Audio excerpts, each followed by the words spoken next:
What's good, everybody? It's your boy Todd Smith here yet once again with another episode of the No Gimmicks podcast. And instead of my usual tag team partner, my boy Dale out there in Fernley, Nevada, I have a special guest this week on the No Gimmicks podcast, none other than Lucha Underground's own Marty The Moth Martinez. Marty, what is good, my man? And everything's good in my life, my friend. How you doing? I'm doing just fine, but I am freezing my behind off out here in the Northeast, man. Now, it's 20 degrees out here, and we got snow all over the place, man. I'm just glad I haven't turned into a Jello pudding pop out here. 20 degrees, man. It was -2 here in Salt Lake City, Utah. Negative. My goodness, man. That is just insane. Yeah. We have temperatures like that from time to time out here, but, yeah, it's not as consistent. So now that you brought that up here, I got to ask the question. You were born and raised out in Utah, correct? Dang straight. Okay, where exactly in Utah? Like, what's your hometown out there, man? My hometown is West Jordan, Utah. West Jordan, okay. And what's day-to-day life like out there in Utah? It's Utah, so let's, lots of, okay, so basically Utah is always known for its Mormon and LDS religion, which is 100% true. Right. So basically you have some Mexicans, you got a lot of white guys, and then you have just, everyone's just super nice, but not a lot of diversity out here. Very conservative. You can't even buy liquor at 7-Eleven over here. What? But, yeah, that's why I love traveling, because I can go buy liquor at all these other stores and 7-Eleven like that. Over here, you have to have a state licensed store in order to sell it to you. Yeah. Shoot, so, and go see my boy Dale out there in Fernley, Nevada, man. They sell liquor at the library out there. Oh, man, that would help me study, that's for sure. Yeah, it's pretty loose liquor laws, man. I mean, I lived out there in Nevada for about 15 years. I'm telling you, man, no matter where you go, no matter what time of day or what time of night, man, you could go have yourself a drink as long as you're paying your tab, as long as you're behaving. They're not gonna bother you at all, man. So I was reading, Marty, that you were quite the multi-sport athlete when you were in high school, that you were involved in a couple of sports. So I'm just curious, which ones were you actually participating in, and which one do you feel you like the most? I actually, in high school, I played 4 sports. I played football, wrestling, track, and lacrosse. Okay. I was only captain for football and wrestling. But I love football, man. That was what I wanted to do when I was in high school. I just wanted to be in NFL, and that's what I like to do. So that was definitely my favorite. Got you. Now when we're on the topic of NFL, man, I got to ask the question, who's your favorite NFL football team? Favorite NFL football team? It would have to be, now my entire family here loved the Dallas Cowboys. Oh, what? Man, just when I thought I was getting to know you and getting to like you, Marty, you got to drop that bombshell on me?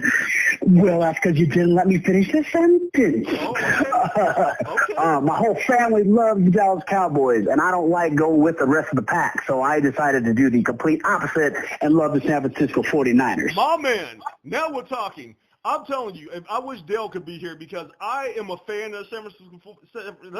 Let's try that again here. I am a fan of the San Francisco 49ers. Dale is a super fan. That guy can kind of tell you everything from the front office until like what the water boy's name is. And he knows all the stats and he follows the team. And he's very passionate. I'm very glad. Not only is this guy a cool guy, but he's also a Niners fan. Marty, you all right in my book, man.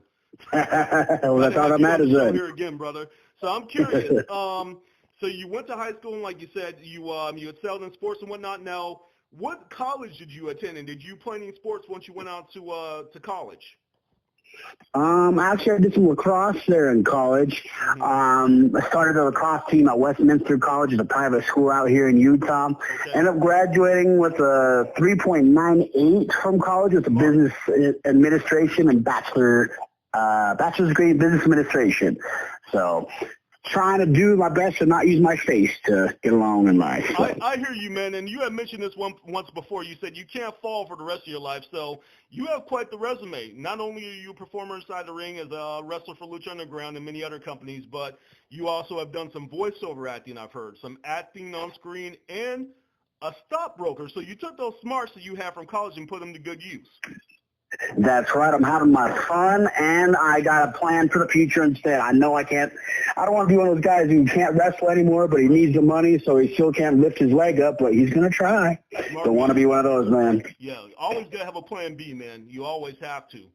So I got to ask you this question, getting back to wrestling here for a second. We all know that you appear weekly on Lucha Underground as Marty The Moth. What would you say is your favorite company that you work for outside of Lucha Underground? Like, I mean, is there any companies out there in Utah that you really favor, or like some of the ones you worked on out there in the indie circuit? There's a lot of great companies I work for. I always love wrestling here at home. Definitely, it's helped me not traveling. I can drive 40 minutes to get to the arena. So UCW Zero out here in Salt Lake City, Utah, I love just because this is where I was born and raised as far as the wrestling industry. So great school out here. I'd like to come in and visit the new kids that come in. So I'd love jumping in new practices with them. I actually practice there probably more than I wrestle there. Okay. But no, I've been doing some AAA stuff. That's always fun because I never know. It's always fun watching the guys trying to speak English to me and me trying to speak Spanish to them. I never know what's going to happen. So it's always fun that way. So I probably AAA. Okay, so you work for Antonio Pena. That's his name out there, right? Heck yeah, man. Okay, yeah, I've watched some AAA. I mean, you know, let's talk about an experience that you had working here domestically in the United States. You had your run with Tough Enough. You definitely were one of the standouts in the group that they had. As we all know, Kevin Hackman went on to win the competition, but it was you who many people felt should have definitely have been the winner from that season. I'm just curious, man. I mean, why did you not get another shot in WWE after you healed up from your injury? You'll have to call Vince McMahon for the answer to that question, my friend. Like I have Vince's number, man. I know you do. Your number in my contacts. I never know, man. I don't know. You never know what's going to happen up there. Obviously, I'm not the one who makes the decisions, but they did give me a chance to go out to the Performance Center in 2014. That was 3 years after Tough Enough. I don't know. It was great because after Tough Enough, Steve Austin kept in touch with me, and said, "Hey, you would have won this competition, man, if it was a fair leg." And so that's a good rank of approval there. Yeah, that's a true endorsement, man, from the man himself, right? Yeah, that's right.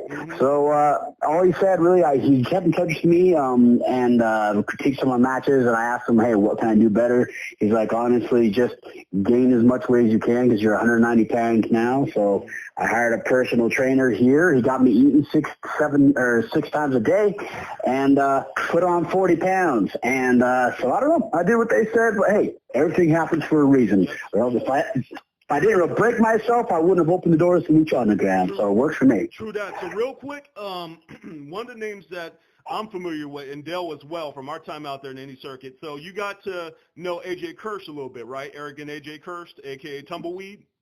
Tumbleweed, yeah, the Rock the Promo champ. I was actually talking to him this week. Oh, really? Okay, yeah, man. He's a good guy. I don't know if he would remember me at all. I'm not a very memorable person or anything, but yeah, but the few times I ran into that guy, man, he was always very cool and very down to earth, just like yourself. So, very cool there. So I got to ask you a question about an experience you might have possibly have had with a certain trainer while you were over there in the WWE. A name that we've heard come up in some conversations in regards to unpleasant situations down there in at the Performance Center, including from Austin Madelson, I believe his name is, who works with you on Lucha Underground. It seems like some people have looked at Bill DeMott as kind of a bully or someone who kind of set them up like in unsafe situations. I'm just curious, did you run into any sort of those situations with Bill DeMott where you felt uncomfortable? Yes, it's very uncomfortable, but I was on a TV show being seen internationally staring across the ring from him, and he's going to want to try and push the best out of you. So, yeah, I was definitely uncomfortable just because of the situation I was in. But to me, Bill DeMott reminded me a lot of my old high school wrestling coach, John Gavin. Shout out to that man right there. But he was, to me, it reminded me of those, like, the 80s grindhouse kind of style where, hey, you're hurt? That's great. You got 30 more of these to do. Your leg hanging off by one vein? All right, cool. You got 20 more to go. Yeah, just was brutal back in the day. Like, I think our generations have gotten softer and softer and softer. So, yeah, true. I never saw anything that obviously happened at Tough Enough. I was never contracted long-term with them. But, hey, I could see him being one of those guys that are very Granted, I like the style as far as you're hurt, keep going, but be smart about it. But yeah, it was the nose to the grind, kind of push every single day, whether you're hurt, sick, or whatever. That was what I saw from him. That's what I got from him. Yes, he picked on guys, but that was until they stood up. He actually called me, what did he call me? Donny Osmond. He called me Donny Osmond. That was the nickname. Yes. Yes, Donny Osmond. He picked on me as Donny Osmond, and you know what though? I feel like he is one of those guys that will pick on you until you change things to the way he likes it. He's your coach, so you do what your coach says. So I eventually earned my name back like 4 episodes later, and the funny thing is I've met Donny Osmond a couple times since then. Really? Yeah, I told him the story all about WWE Tough Enough, and if you look on my Instagram and Twitter, you'll see a picture of me in a headlock by Donny Osmond, so that's kind of fun. That is something right there. You know, that's pretty cool that you actually had that experience and got the chance to meet him. So now that we've kind of gotten a feel as to who you are and like how you came up with the Tough Enough, competition and whatnot, I'm just kind of curious, how did the relationship between you and Lucha Underground come to be? Actually, because of WWE Tough Enough. Oh, okay. Yeah, so there's a guy, the executive producer for Lucha. His name's Eric Van Wagner. Great dude. Oh, I got to text him, actually. I think he's in Utah right now. He actually worked for Tough Enough as well. Saw how just I was and liked my personality and said, hey, this is about a year and a half before Lucha even had its name. He said, hey, we're going to bring Lucha Libre to America. I don't know what we're going to do with you right now, but I'd love to have you on the show. Are you interested? And I said, heck to the yes. So about a year and a half later, Lucha Underground was around, and I was one of the first guys signed, so I was very lucky. Awesome. I got to ask you this question, though. So before there was a Marty the Moth, we know that there probably were some other gimmicks that you had to portray. I'm just curious, what do you feel is the most interesting gimmick that you have portrayed prior to becoming the Marty the Moth character? Look at you looking at those dirt sheets. I'm guilty as charged, man. So done. Okay. I was actually the second match of Lucha Underground history. I wanted to be that first one, but I was the second one. I was actually Magnificent Marty or something like that. Magnificent Marty. I actually went out there. I was led out there by what we call Vanna White, which is you all know as beautiful Brenda now, who walks out famous geek. Okay. And I was 30, so man, she's a great girl. 30 seconds from wearing a shower curtain out there, so that was really fun. Man, they couldn't hook you up with a cape and See, that's what I think of magicians. When I think magician, I think cape, top hat. I don't think of this Chris Angel stuff everyone's liking now. But he does some cool stuff. But when I don't think of him, when I think of magician, I think of the top hat and the cape. So I went to them, and all they said was, hey, you're Magnificent Marty. I don't know what we're going to do. Just go out there and make us laugh. I'm like, all right, I got this. So I think of the cape. So I asked the wardrobe department, hey, do you got a cape? And they said, no. All right, cool. Well, if you got a piece of fiber or whatever you make the gear out of, I'll just tie it up around my neck, and there's a cape. And we all did it as Superman and growing up. Right. And they're like, no, well, you can't do that. I'm like, all right, give me the shower curtain. I'll wear the shower curtain. They're like, what? No, you're not going to wear a shower curtain out to the ring. I'm like, give it to me. I'll wear it. I need to be a magician. I need to have something to work with. So I did that, and then 30 seconds before I walked out there, I'm over here getting ready, pumped, doing my push-ups, got my shower curtain wrapped around my neck, and then magically come out. Some dude comes up like, hey, man, we found you this cake. Right. You couldn't have done this 3 hours ago? All right. Yeah, what timing? Your timing's impeccable, right? Yeah, exactly. So I ended up going out there, having some fun. I actually wrestled the guy, Neil Muertes is what you guys know him now as. Yeah, it was a fun match, just being a goof. And thank God Marty the Moth came around, because Magnificent Martin wasn't really doing it for me. Well, we all know that your top hat wound up in the hands of Mr. Paul London, right, with the whole Rabbit Tribe gimmick and all that, right? Man, I love Paul London. You and Dale have a story to tell. I'm going to tell you once we're done recording this podcast here, because it's not really for the PG crowd. But Paul London actually did a show with us out there in Nevada, and me and him got to spend some time with Paul at a certain place that we spent some time Sure. before Dale was a married man. I'll just leave it at that. So Paul was quite the character. So I look forward to sharing that story with you, man. Me too. So getting back here to Lucha Underground, a big moment took place on the latest episode where you turned on your sister, Mariposa. Is there anything that you can let us know in regards to that? What's up? What's the deal with that, Marty? Well, see, the thing about that is you're going to have to tune in next week. Okay. No scoop, huh? Well, just think about it. I want to make sure you find out when the rest of the people find out. But hey, sisterly love. That's how I treat my sister. I'm sure we all chokeslammed a sibling when we were growing up. I don't have any siblings. I just did it to my friends. Well, just the same, man. Yeah. I did backyard wrestling. I was a Power Ranger when I was growing up. So I think it's... Man, yeah, I'll tell you, we used to hold our matches down there in the garage. Like, we had the title belt, you know, and had like all these little silly gimmicks that we do and stuff, and we have like these little gym mats that we lay down. Yeah, we had several matches in my garage back in the day. And my parents said once y'all got too big, you know, it got to the point to where you guys could hurt one another. That's when they told us to cut it out, you know. And look what it led to. It led to me actually becoming a pro wrestler. You know, that's funny how things work out like that. So in regards to Mariposa, that is cheerleader Melissa, correct? Sure is. Very talented woman. We know who she is. Definitely a tough female wrestler, can hold her own. So be careful what you wish for there, Marty, with around with Mariposa like that, because we know what she can do. Well, you know I'm all there if you watch the TV show. Oh yeah, that's pretty clear there, my friend, to say that. So we got the next week we got the mid-season finale of season 3 coming up. When is the next season gonna return for us for Lucha Underground? Man, I'd love to answer that question, but I don't know when you find out. They didn't even tell us that we didn't know there was going to be a finale, like a mid-season break like this until last week. So they didn't really tell us any of that info. So I will find out when you guys find out. But hey, I love it. I know when people are on TV seeing stuff every week, people take it for granted. So we want to make you guys miss us a little bit, I guess. Yeah, because this is kind of a new formula. We never remember really having the mid-season finale for Lucha Underground. So one final question for you.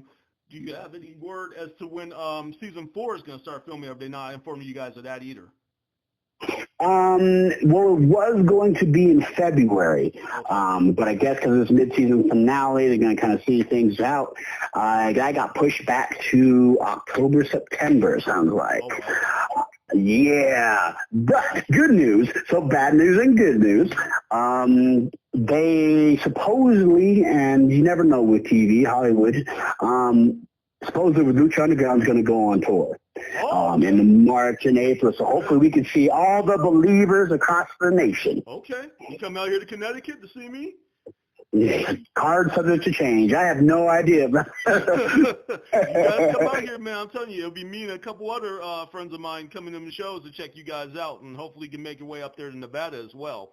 So I know that me and Dale could talk wrestling all night, man. You seem like quite the talker, and you're a very personable guy. We could sit here and do this all night, but unfortunately, due to time constraints with the show, we got to wrap things up here. So, Marty, at this point in time, I kind of want to give you the final word, give you a chance to kind of promote whatever you have coming up in terms of shows, your social media sites, whatever project you got coming up. So the floor is all yours, Marty.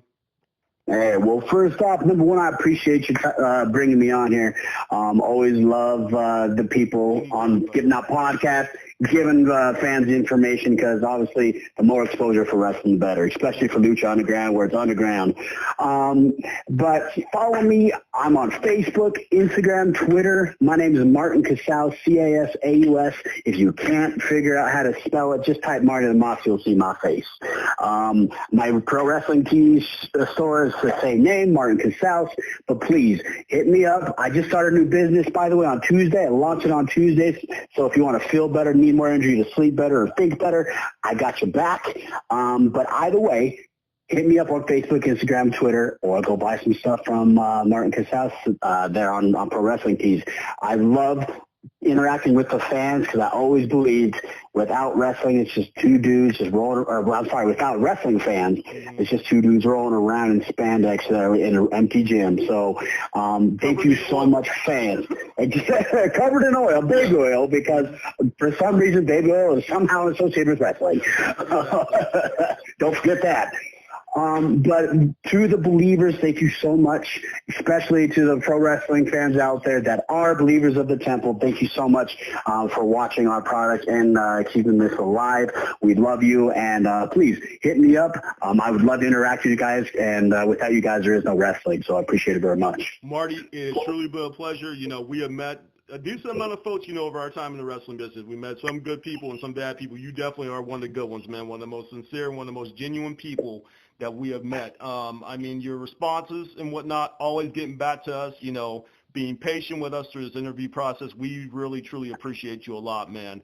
So we hope to have you on here on the No Gimmicks podcast again in the future. So on that note, from my tag team partner, Dale Clifford, who is not with us this week out there in Fernley, Nevada, for my man, Marty The Moth Martinez, and for myself, Todd Smith out here in Bristol, Connecticut. Thank you for joining us for this episode of the No Gimmicks podcast. Please subscribe to us on YouTube, www.youtube.com/No Gimmicks podcast. Like us on Facebook. Also follow us on Twitter @the No Gimmicks PC. This episode with Marty should be published on Monday, January 9th. Basically, that's all. So until next time around, y'all take care.